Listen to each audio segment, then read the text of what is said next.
Hello friends, simple cuisine বাংলায় সবাইকে স্বাগত। আমি আলেয়া। আজকে বৃহস্পতিবার, আর বৃহস্পতিবারের কুকিং ব্লগটা আমি সকাল সকাল শুরু করে দিয়েছি। এদিকে আমি ফ্রিজ থেকে সবজিগুলো বের করে জলে রেখেছি, আর এখানে কিছুটা ছোলার ডাল আমি জলে ভিজিয়ে রাখলাম। আর এটা হচ্ছে সয়াবিনগুলোকে আমি পরিমাণ মতো লবণ দিয়ে উষ্ণ গরম জলে ভিজিয়ে রাখছি, ফুটন্ত গরম জল এটা। আর ফুটন্ত গরম জলে ঢাকা বন্ধ করে মিনিট 15-20 ভিজিয়ে রাখলেই দেখা যায় সয়াবিনগুলো বেশ নরম হয়ে যায় এবং সিদ্ধও হয়ে যায়। তো এদিকে আমি ভেন্ডিগুলো কেটে নিয়েছি। এই ফাঁকে দেখো, বেশ মাঝারি সাইজ করে কেটে নিয়েছি সবগুলো ভেন্ডি, আর সাথে পেঁয়াজ আর কাঁচা লঙ্কা, এগুলো ভেন্ডিটাতেই লেগে যাবে। আর এদিকে আমি কড়াইও বসিয়ে নিয়েছি। আজকে ভেন্ডিটা একটু আলাদাভাবে রান্না করব, ভাবছি চিংড়ি মাছ দিয়ে রান্না করব, বেশ কিছু চিংড়ি মাছও রয়েছে। তো ভেন্ডির জন্য এখানে আমি পুরো পেঁয়াজটা দিচ্ছি না, অর্ধেকটা দিচ্ছি। ফার্স্টে পেঁয়াজটা দিয়ে দিলাম, আমি কোনো ফোড়ন কিছু দিলাম না, শুধুমাত্র পেঁয়াজ আর কাঁচা লঙ্কা। এই পুরো কাঁচা লঙ্কাটাই ভেন্ডিটাতে লেগে যাবে, এই জন্য পুরোটাই দিয়ে দিলাম। মিনিট 2 মতো পেঁয়াজটা একটু ভেজে নেবো, মানে ওই পিঙ্ক পিঙ্ক মতো কালারটা হবে সেই পর্যন্ত পেঁয়াজটা একটু ভেজে নিচ্ছি। এই যে এই হালকা একটু পিঙ্ক পিঙ্ক মতো কালার হয়েছে একটু, আর সুন্দর একটা গন্ধ বেরোতে শুরু করেছে। এই সময় আমি ভেন্ডিটা অ্যাড করে দেবো।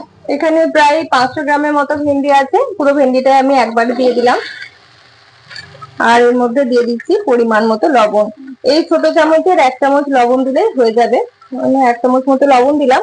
তোমরা অবশ্যই নিজের নিজের স্বাদ মতো লবণটা ব্যবহার করবে, লবণ ঝাল সবকিছু। আর এর সঙ্গে দিচ্ছি 1/4 চামচের কাছাকাছি হলুদের গুঁড়ো। হলুদ গুঁড়োটা একটু বেশি হয়ে গেলে খেতে কিন্তু ভালো লাগে না, ভিন্ডি রান্নাতে একটু হলুদটা বুঝে অ্যাড করতে হয়, না হলে বেশি হয়ে গেলে দেখবে একটা কেমন উগ্র গন্ধ লাগে। লবণ আর হলুদটা দেওয়ার পর ভেন্ডিটা খুব ভালো করে সমস্ত কিছু একসাথে মিশেও যাবে এবং একটু নরম নরম মতো হয়ে যাবে, ওই পর্যন্ত নাড়াচাড়া করে নিতে হবে। মিনিট 2 মতো একটু নাড়াচাড়া করে নিচ্ছি। মশলাগুলো দেখো সুন্দরভাবে মিশে গেছে। আর এই সময় আমি আর কোনো জল টল কিছু অ্যাড করব না, এটাকে ঢাকা বন্ধ করে ফ্লেমটা একদম লোতে করে বসিয়ে রেখে দিচ্ছি। তাতে করে সবজি থেকে জল বের হয় স্বাভাবিকভাবে, যেমন সেরকম ভেন্ডির থেকেও জলটা বের হবে, আর ওই জলেতে ভেন্ডিটা সিদ্ধ হয়ে যাবে। তো আমি এটাকে এখন এদিকে ওখানে ট্রান্সফার করে দিলাম। এদিকে এখন প্রেসার কুকারটা বসিয়ে দিচ্ছি, এর মধ্যে সয়াবিনটা রান্না করবো। সয়াবিনটা আমি যে ভিজিয়ে রেখেছিলাম গরম জলে, দেখো মিনিট 15 ভিজে ছিল, আর তাতেই বেশ ফুলে গেছে। এখন এটাকে আমি জল থেকে চিপে চিপে তুলে নেব। একদম ভালো করে চিপে নিতে হবে যেন এর মধ্যে একটুও জল না থাকে, ভালো করে চিপে তুলে নিতে হবে। আর এভাবে গরম জলে ডুবিয়ে রাখার ফলে কিন্তু সয়াবিনটা কিন্তু সিদ্ধও হয়ে গেছে। এর থেকে বেশি জলে সিদ্ধ করলে টেস্টটা কমে যায়। এরপরে রান্নার সময় গ্রেভির সঙ্গে সিদ্ধ হবে, তাতে করে এর মধ্যে যেমন গ্রেভিটা ঢুকবে, নুন মশলা সবকিছু, আর সিদ্ধও হবে আর খেতেও ভালো লাগবে। প্রথমেই যদি একদম বেশি সিদ্ধ হয়ে যায়, সয়াবিনটা খেতে একদম জলজলের মতো পাঞ্চে পাঞ্চে মতো লাগে। তো ওই জন্য গরম জলে ভিজিয়ে রেখে রান্নাটা করলে দেখবে খেতে বেশি ভালো হয়। প্রেসার কুকারে এখানে আমি দিয়ে দিচ্ছি ওই অল্প তেল, 2 কলার মতো তেল দিচ্ছি। এখনই বেশি তেল দেওয়ার দরকার নেই। আর তেলটা ঠিকঠাক ভাবে গরম হয়ে গেলে এর মধ্যে সয়াবিন গুলো দিয়ে নিলাম। আজকে সয়াবিনটা একটু প্রথমে ভেজে নিয়ে তারপরে রান্নাটা করব। সয়াবিনটা একটু লাল করে ভেজে নেবো, ওই জন্য ফার্স্টে বেশি তেল দিলাম না, কারণ প্রথমে যদি একটু বেশি তেল দিই সয়াবিনটা একদম স্পঞ্জের মতো পুরো তেলটা টেনে নেবে। ওই জন্য জাস্ট একটু হালকা ফ্লেভার আসবে, সেইভাবে অল্প তেলে ভেজে নিচ্ছি। আর তোমরা চাইলে এর মধ্যে ভাজার সময় নুন হলুদ এসব মশলা দিতে পারো, তবে আমি এখন আর কোনো মশলাই দিচ্ছি না, তাহলে আবার দেখা যাবে মশলা নুন ঝালটা বেশি হয়ে যেতে পারে। ওই জন্য ফার্স্টে এমনি একটু ভেজে নিচ্ছি। আর সয়াবিনটা তো ভেজানোর সময় আমি নুন দিয়েছিলাম, ওই জন্য একটু নুন দেওয়াই আছে। এদিকে ভেন্ডিটা দেখি কেমন হচ্ছে, ঢাকাটা খুলে নিলাম, আর দেখো একটু নরম নরম মতো হয়েছে। এই সময় আমি চিংড়ি মাছগুলো অ্যাড করব। চিংড়ি মাছগুলো আগের থেকেই নুন দিয়ে ভেজে রাখা আছে। এই দেখো চিংড়ি মাছগুলো শুধু লবণ দিয়ে ভেজে রাখা আছে হালকা করে। আর একদম ছোট চিংড়ি, এগুলো দেশি চিংড়ি যাকে বলে। আমি এখান থেকে অর্ধেকটা চিংড়ি এই ভেন্ডিতে দিচ্ছি, আর বাকি অর্ধেকটা রেখে দিচ্ছি, এটা আবার অন্য একটা তরকারি রান্নাতে দেব। এবারে চিংড়িটা ভালো করে মিশিয়ে নিচ্ছি। এরপরে আমি একটু অল্প করে জল দেবো, না হলে পুরোটা ভালো করে সিদ্ধ হবে না। যদি শুধু ভেন্ডি রান্না করতাম চিংড়ি ছাড়া, তাহলে হয়তো আর জল দিতাম না, এর থেকে বেরোনো জলেতেই রান্নাটা হয়ে যেত। কিন্তু সবকিছু যাতে ভালো করে মজে যায় সেজন্য অল্প করে একটু জল দেব। এই যে একদম সামান্য জল আছে, ওই 1/4 কাপ মতো হবে, আর এই জলটা দিয়ে দিলাম। এবারে ভালো করে মিশিয়ে নিচ্ছি। শুধু মশলার মধ্যে নুন, হলুদ আর ঝালের জন্য কাঁচা লঙ্কা ব্যবহার করেছি, আর কোনো এক্সট্রা মশলা কিছুই লাগবে না। ওই শুধুমাত্র হালকা পাতলা ভাবে এই হালকা মশলা দিয়ে খেতে ভালো লাগবে। তবে তোমরা চাইলে বেশি মশলা দিতেই পারো, সেটা অবশ্য নিজে নিজের চয়েসের ব্যাপার। এবার আমি এটাকে ঢাকা বন্ধ করে ফ্লেমটা মাঝারিতে করে বসিয়ে রাখছি, যতক্ষণ না পুরোপুরি সিদ্ধ হয়ে আসছে। মাঝে মাঝে অবশ্য একবার করে চেক করে নিতে হবে। এদিকে সয়াবিনটার কি অবস্থা, দেখো ভাজা ভাজা হয়ে গেছে। এবারে এটাকে আমি তুলে নিচ্ছি। সয়াবিনটাকে এখানে আমি ঢেলে রেখে দিচ্ছি। দেখো বেশ হালকা ভাবে লাল লাল করে কিন্তু ভাজা হয়ে গেছে। খুব একটা লাল করাইনি, তবে বেশ হালকা হালকা মতো ভাজা হয়েছে। হালকা একটা মিষ্টি গন্ধও বের হচ্ছে। এবার আমি কুকারের মধ্যে আরো প্রায় 3-4 চামচ মতো তেল দিয়ে দিলাম। ফোড়নে দিয়ে দিচ্ছি ওই 1/2 চামচের মতো গোটা জিরে আর একটা তেজপাতা। একটু ভাজা ভাজা হয়ে গেলে এর মধ্যে একটা মাঝারি সাইজের কুচনো পেঁয়াজ দিয়ে দিচ্ছি। বড় পেঁয়াজ হলে অর্ধেকটা দেবে, আর মাঝারি হলে পুরো পেঁয়াজটাই এর মধ্যে লেগে যাবে। এবারে পেঁয়াজটা একটু ভেজে নিচ্ছি, লাল লাল করে ভেজে নেব।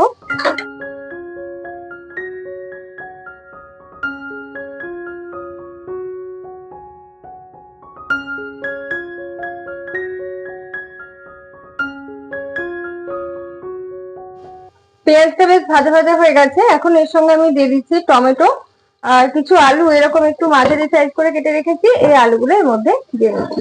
আলুটা হচ্ছে পুরোপুরি অপশনাল, তোমরা চাইলে দিতে পারো, আবার না চাইলে নাও দিতে পারো। তবে এই তরকারিটা একটু আলু দিলে রুটি, পরোটা, ভাত সবকিছুর সঙ্গেই ভালো লাগে। আলুটা দেওয়ার পর ভালো করে একটু নাড়াচাড়া করে নিচ্ছি। আর এই সময় দেবো শুধুমাত্র লবণ। এই সময় শুধুমাত্র লবণ দিচ্ছি। এখানে আমি ওই 1 চামচের মতো লবণ দিয়ে দিলাম। আর লবণ দিয়ে একটু নাড়াচাড়া করে এটাকে আমি এখন রেখে দেবো।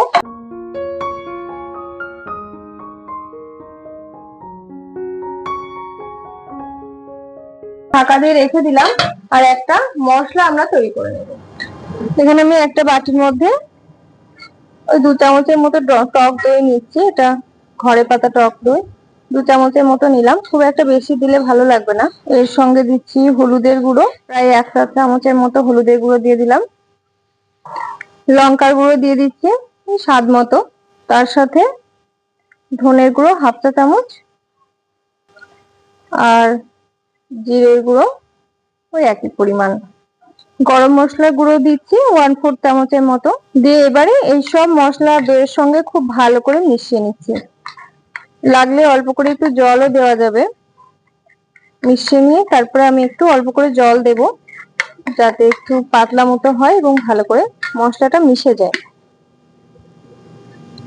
অল্প একটু জল দিলাম, 3 টেবিল চামচের কাছাকাছি হবে জলটার পরিমাণে। আর খুব ভালো করে মিশিয়ে এটাকে এখন এক সাইডে রেখে দেব। এবারে প্রেসার কুকারের ঢাকনাটা খুলে নিলাম, আর এর মধ্যে দেব আদা রসুন বাটা। এখানে আমি 1 চা চামচ আদা রসুন বাটা দিয়ে দিলাম, একদম ভরে ভরে। এবারে আদা রসুনটা দেওয়ার পর ভালো করে কষিয়ে নিতে হবে, আদা রসুনের কাঁচা গন্ধটা চলে যাওয়া পর্যন্ত।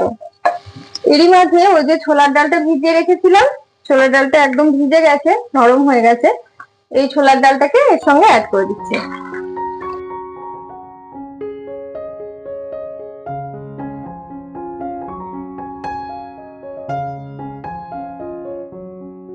মিনিট 5 মতো আমি আদা রসুন বাটা দেওয়ার পর কষিয়ে নিয়েছি। আর এই সময় যে মশলাটা আমরা গুলে রেখেছিলাম, এই যে টক দইয়ের সঙ্গে পরিমাণ মতো সমস্ত কিছু দিয়ে একটু জল দিয়ে ওই মশলাটা এখন এর সঙ্গে দিয়ে দিচ্ছি।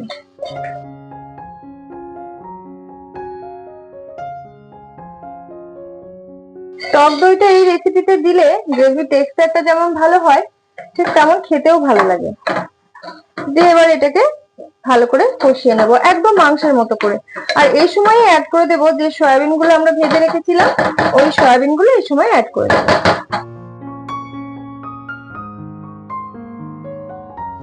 সয়াবিন গুলো এই সময় দিয়ে দিচ্ছি, তাহলে এর মধ্যে মশলাটা ভালো করে ঢুকতে পারবে। আর লবণ টবণ গুলো চেক করে নিতেও সুবিধা হবে। সবকিছু ভালো করে মিশিয়ে মিনিট 2-3 মতো কষিয়ে নেব ঢেকে ঢেকে।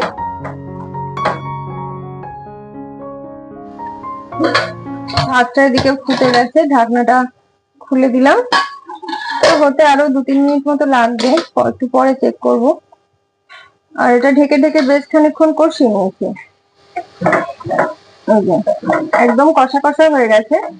এবারে এর মধ্যে আমি পরিমাণ মতো জল দিয়ে দেব।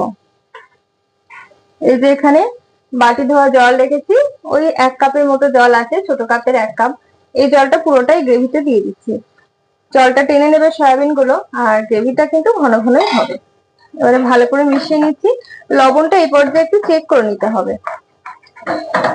সবকিছু ভালো করে মিশিয়ে নিলাম। এই পর্যায়ে আমার মনে হচ্ছে একটু লবণ লাগবে, আমি দিচ্ছি। আর তোমরা যারা রান্নাতে মিষ্টি খাও, মিষ্টি পছন্দ করো, তারা একটু পরিমাণ মতো চিনি বা গুড় দিয়ে দেবে। তবে আমি আর মিষ্টি ফিষ্টি কিছু অ্যাড করছি না, এরকমই একটু করে নিচ্ছি। একটু লবণ দিয়ে ভালো করে মিশিয়ে নিই। তারপর প্রেসার কুকারে আমি একটা হুইসেল দেবো, যেহেতু আলুগুলো ছোট করে কাটা আছে আর ডালটাও ভালো করে ভেজানো আছে, ওই জন্য একটা হুইসেল দিলেই হয়ে যাবে।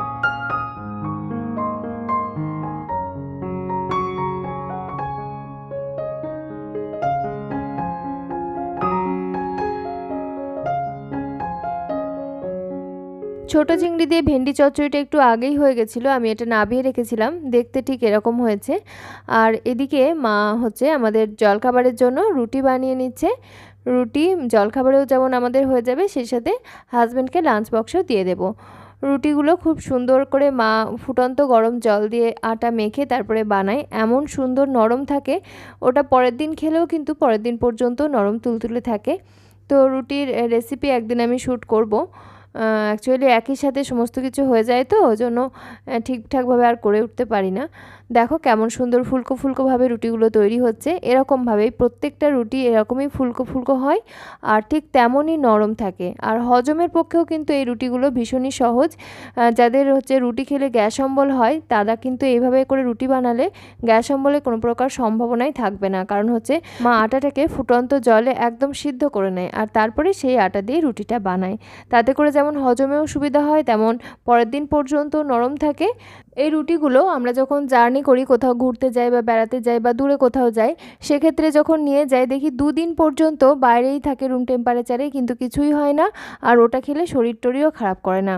তোমরা অবশ্যই এভাবে একদিন ট্রাই করো, আমি তোমাদের সঙ্গে রেসিপিটা নিশ্চয়ই শেয়ার করব। আর আমি হাজব্যান্ডের জন্য লাঞ্চ বক্সটা গুছিয়ে নিচ্ছি। স্টিলের টিফিন বক্সে 2টো রুটি দিয়ে দিলাম, তার সাথে যে সয়াবিন দিয়ে আলু এবং ছোলার ডালের তরকারি বানিয়েছিলাম, ওই তরকারিটা দিলাম। এই তরকারিটা ভাত, রুটি, পরোটা সব কিছুর সঙ্গেই কিন্তু ভীষণ ভালো চায়। সাথে একটা কলা এবং 1 বোতল জল। আর এদিকে ভেন্ডি তরকারি আমি যেগুলো রান্না করেছিলাম, ওগুলোকে এখন আমি ঢেলে নিচ্ছি। আর এরপরেই আমাদের লাঞ্চ থালিটা গুছিয়ে নেব। আজকের লাঞ্চ থালির মেনু তো তোমাদের সকলেরই জানা, তবুও সুন্দর করে সাজিয়ে গুছিয়ে যখন আমরা পরিবেশন করি বা সাজিয়ে গুছিয়ে যে কোনো খাবারই যখন আমরা খাই, দেখতে যেমন ভালো লাগে তেমনই খাবারের প্রতি একটা তৃপ্তিও চলে আসে। প্রায় বিনা মশলাতে তৈরি আমার এই ভেন্ডির রেসিপিটা দেখতে একদম হালকা পাতলা লাগলেও খেতে কিন্তু ভীষণই টেস্টি। তোমরা এটা বাড়িতে বানাও আমি জানি, তবে আমার মতো এরকম কম মশলাতে তৈরি করে দেখো, খেতে কিন্তু ভীষণই ভালো লাগে। আর হেলদি তো বটেই। সাথে সাথে বানিয়েছিলাম পাতলা করে মুসুরির ডাল, আর ঘরে পাতা একটা টক দই নিয়েছি। এই ছিল আমার আজকের হেলদি টেস্টি লাঞ্চ থালি আইডিয়া। কেমন লাগলো জানিও। ভিডিও ভালো লাগলে অবশ্যই আমাদের channel simple cuisine Bangla subscribe করে সঙ্গে থেকো। আজকের মতো এখানেই বিদায় নিচ্ছি। সকলে খুব ভালো থেকো, সুস্থ থেকো এবং সাবধানে থেকো। ধন্যবাদ।